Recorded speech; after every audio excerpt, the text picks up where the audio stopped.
गणित कक्षा 11वीं एनसीईआरटी प्रश्नावली 1.1 का प्रश्न क्रमांक चौथा कि निम्नलिखित समुच्चयों को निर्माण रूप में व्यक्त कीजिए। तो निर्माण रूप में किस प्रकार व्यक्त किया जाता है?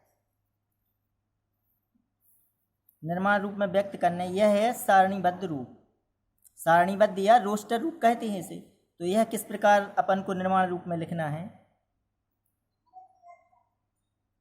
इसको लिखेंगे अपन कि यदि हम समुच्चय ए से दर्शाएं कि ए बराबर 3 6 9 12 है, तब इसको दर्शाएंगे कि x जबकि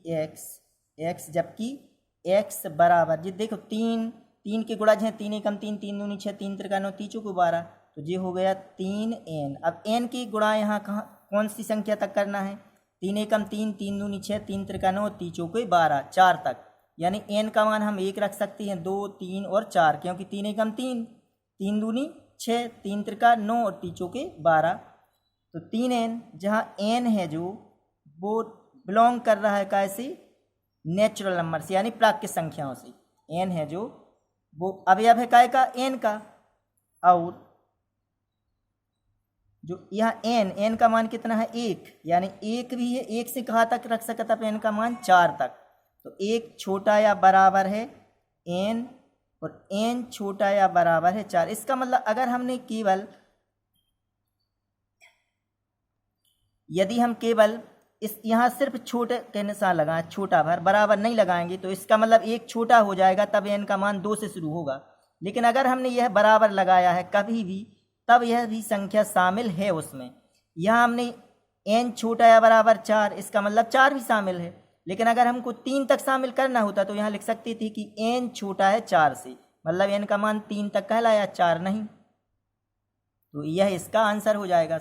यहाँ 3 एकम 3, 3 दूनी 6, 3 त्रिका 9, 3 चौके 12, तब x जबकि x बराबर 3n, क्योंकि n का मान यहाँ 1 2 3 4 है। 3 एकम 3, 3 दूनी 6, 3 त्रिका 9, 3 चौके 12, जहाँ n बिलोंग्स टू n यानी प्राकृतिक संख्या रख सकते यहाँ, और 1 छोटा या बराबर है n और n छोटा या बराबर है 4 का। यह है इसका आंसर। यहाँ 2 एकम 2, 2 दूनी 4, यहाँ देखो वर्ग हैं, 2 का वर्ग, 2 पे 1 की घात, 2 पे 2 की घात, 2 पे 3 की, 2 पे 4 की और 2 पे 5 की।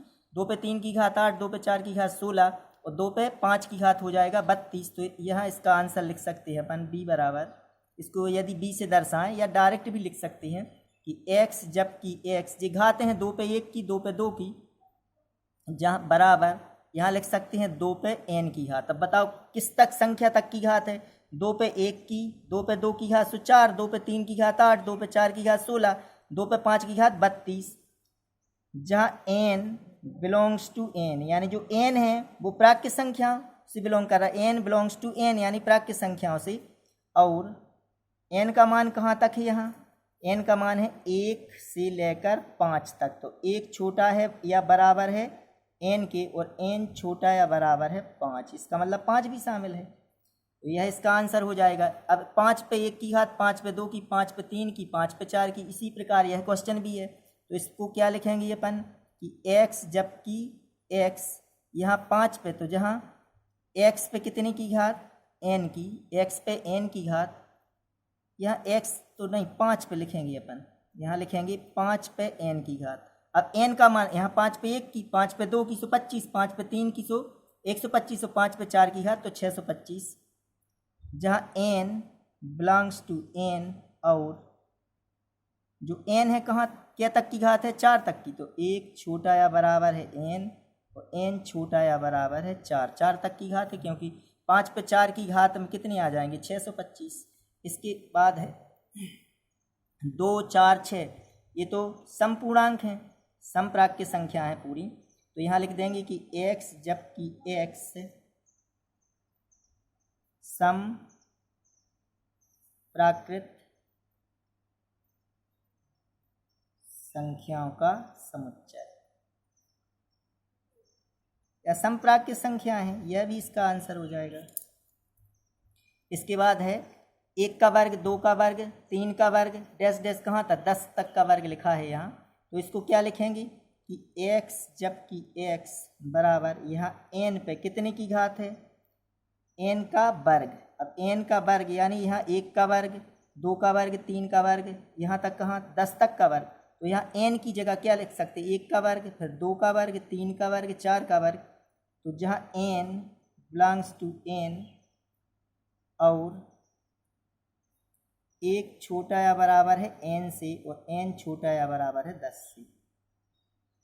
यह इसका आंसर, क्योंकि यहाँ n की जगह कौन कौन संख्या 1 से लेकर 10 तक रखें तभी प्राप्त हो जाएंगे। देखो n की जगह 1 रखें तो 1 का वर्ग 1, यहाँ n की जगह 2 रखेंगे तो 4, 3 रखेंगे तो 9, यहाँ लास्ट में 10 रखेंगे 10 का वर्ग 100। तो यह इसका आंसर हो जाएगा। इसको हमने निर्माण रूप में व्यक्त कर दिया। प्रश्न 5 है इसका कि निम्नलिखित समुच्चय के सभी अवयवों को सूचीबद्ध कीजिए। सभी अवयवों को सूचीबद्ध कीजिए। तो इसका पहला क्वेश्चन है जो कि a बराबर x जबकि x एक विषम प्राकृत संख्या है। तो विषम प्राकृत संख्याएं कौन सी होंगी? तो विषम प्राकृत संख्या हो जाएंगी विषम 1, 3, 5, 7 डैश डैश डैश अनंत तक। ये हो जाएंगी विषम प्राकृत संख्या। यदि यहाँ सम प्राकृत संख्या पूछी होती तो 2, 4, 6, 8 डैश डैश अनंत तक। यह इसका आंसर हो गया ए बराबर, यह इसका आंसर। इसका बी नंबर का क्वेश्चन है कि x जबकि x सम एक पूर्णांक है और ऋण 1/2 छोटा है x से। अब पूर्णांक कौन से होते हैं? पूर्णांक होते हैं 0, धन ऋण 1, धन ऋण 2 अनंत तक चलेगा, ये कहलाते हैं पूर्णांक। तो वो बोल रहा है कि ऋण 1/2 तो छोटा है x से और x है जो छोटा है 9/2। 9/2 यानी 4.5, 4.5 यानी 4.5 से कम है x का मान। तो इसका आंसर क्या हो जाएगा? इसका आंसर हो जाएगा कि ऋण 1/2 जब छोटा है तो कहाँ ऋण 1/2 से बड़ी संख्या लें अपन तो कौन आ जाएगी? 0, जो एक पूर्णांक होना चाहिए। 0 एक पूर्णांक है।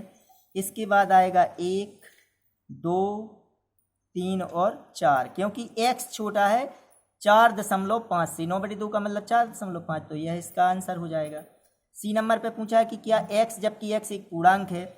अब पूर्णांक लिखना है अपन को जो x वर्ग छोटा है बराबर 4 होना चाहिए। 4 से छोटे, अब पूर्णांक तो 0, धन ऋण 1, धन ऋण 2, धन ऋण 3, धन ऋण 4, धन ऋण 5, धन ऋण 6 अनंत तक चले गए। लेकिन उनका वर्ग जो करें अपन तो वो या तो 4 से कम आवे या 4 के बराबर हो सकता है। तो इसका मतलब है अगर हम ऋण 2 का वर्ग करें तो कितना आ जाएगा? 4। ऋण 1 का वर्ग 1 ही आएगा। x के मान लिख रहे हैं जी हम। अब 0 का वर्ग 0, धन के 1 का वर्ग 1 और 2 का वर्ग 4। यह इसका आंसर हो जाएगा, क्योंकि यहाँ क्या लिखा है कि x वर्ग छोटा है बराबर होना चाहिए 4 से। तो देखो किसी भी संख्या का वर्ग कर लें वो या तो 4 के बराबर होगी या 4 से छोटी होगी। अगला क्वेश्चन है कि x जबकि x लॉयल शब्द का एक अक्षर है। तो लॉयल कोई भी अपन जब समुच्चय में लिखते हैं तो कोई भी अक्षर होता है वो 2 बार नहीं ले सकते, केवल एक बार। तो यहाँ L आ जाएगा, O आ जाएगा और Y आ जाएगा और A आ जाएगा। L डबल हो रहा है तो इसलिए हम इसको छोड़ देंगे। यह इसका आंसर हो जाएगा। अब इसके बाद दिया है कि x जबकि x वर्ष का एक ऐसा महीना है जिसमें 31 दिन नहीं होते, जिसमें 31 दिन नहीं होते हैं। तो x जबकि x वर्ष का एक ऐसा महीना जिसमें 31 दिन नहीं होते। तो 31 दिन नहीं होते वो दो है कि सी अब जून 29 के, बाकी के 31, 28 की फरवरी, चौथी सन 29। तो इसमें कौन कौन से ऐसे महीना लिखना है वर्ष के अपन को जो जिसमें 31 दिन ना हो।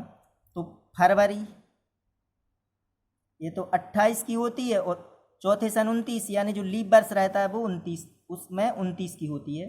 फरवरी के बाद मार्च तो 31 का होता है। अप्रैल, मई तो 31 की, के बाद मई के जून, जुलाई भी 31 की होती, अगस्त भी 31, सितंबर और ये हो जाएगा नवंबर। ये महीना ऐसे हैं जिनमें 31 का महीना नहीं होता है कोई भी। तो यह इसका आंसर हो जाएगा। x जबकि x अंग्रेजी वर्णमाला का एक व्यंजन है जो k से पहले आता है। तो k से पहले अब अपन a से शुरू करें तो इसमें a तो एक स्वर हो जाएगा, तो इसका आंसर a तो नहीं हो सकता, b। अब स्वर नहीं लिखना है, अंग्रेजी वर्णमाला का एक व्यंजन जो k से पहले आता है तो b भी k से पहले आता है, c, d। अब e क्यों नहीं लिख रहा है? क्योंकि ये e स्वर है।